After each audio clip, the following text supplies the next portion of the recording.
अगर आप जैसे पत्रकार पाकिस्तानी है, मेरे जैसा बंदा जो पॉलिटिकल ओपिनियन रखता है वो पाकिस्तानी है, अगर इस देश का अपोजिशन जो लड़ रहा है वो पाकिस्तानी है, अगर सीबीएसई नीट में जो बच्चे आवाज उठा रहे हैं वो पाकिस्तानी है, तो भारतीय है कौन? किरेन रिजिजू बड़े नेता हैं, वो यूनियन मिनिस्टर हैं। उन्होंने तो आपके बारे में ट्वीट करके कहा कि आपको पाकिस्तान का सपोर्ट है और आप जॉर्ज सोरोस गैंग से हैं। तो ऐसी बातें जब सरकार करती है तो होता यह है कि जिस दिन आप लैंड होंगे और आपके इसको जो एक्स पर आपका अकाउंट था ट्विटर पर, उसे अब तक सरकार ने इमीडिएट रिस्टोरेशन का जो आपकी मांग थी उसको भी डिक्लाइन कर दिया है।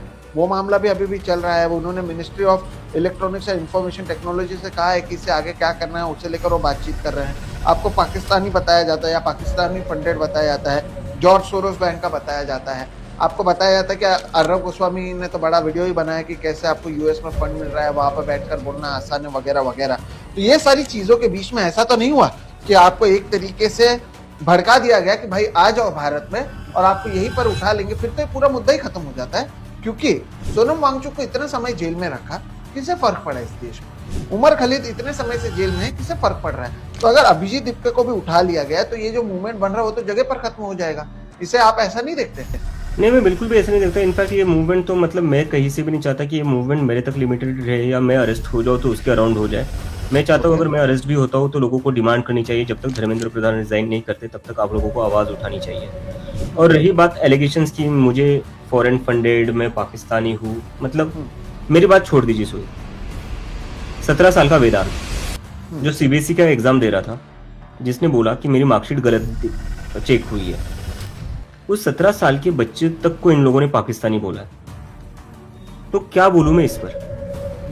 मतलब ये लोगों को अब ये 17 साल के बच्चों को भी पाकिस्तानी बोल रहे हैं, जो बच्चे बस मेहनत करके एग्जाम दे रहे हैं। तो मतलब ये तो पूरा कल्चर ही इस देश का कहा जा रहा है, मुझे समझ में नहीं आ रहा है। जहां पर चलो हम लोग पॉलिटिकल ओपिनियंस देते हैं ट्विटर पर, तो हमें ऐसे लेबल्स बहुत पहले से मिलते रहे। आप तो जानते हैं, आपको भी ऐसी बातें कही जाती है, मुझे भी कही जाती है बहुत सालों से। So we are used to this stuff. But मुझे काफी दुख होता है जब एक 17 साल के बच्चे को भी ऐसा बोला जाता है। बिकॉज सोचो वो क्या सोचेगा, क्योंकि वो तो यही सोच रहा होगा ना, यार मैं तो एग्जाम के लिए प्रिपेयर कर रहा था, एग्जाम दी मैंने, मुझे मार्क्स सही नहीं आए तो उसके ऊपर मैंने बस कंप्लेंट रेज की। अब मैं उसके ऊपर कंप्लेंट रेज कर रहा हूँ तो मुझे भी पाकिस्तानी बोला जाएगा। वो बच्चा आज तक अपने होम टाउन से बाहर नहीं गया होगा कहीं पर, उसको आप पाकिस्तान से लिंक कर रहे हो।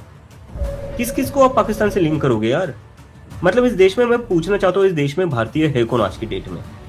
अगर आप जैसे पत्रकार पाकिस्तानी है, मेरे जैसा बंदा जो पॉलिटिकल ओपिनियन रखता है वो पाकिस्तानी है, अगर इस देश का अपोजिशन जो लड़ रहा है वो पाकिस्तानी है, अगर सीबीएसई नीट में जो बच्चे आवाज उठा रहे हैं वो पाकिस्तानी है, तो भारतीय है कौन?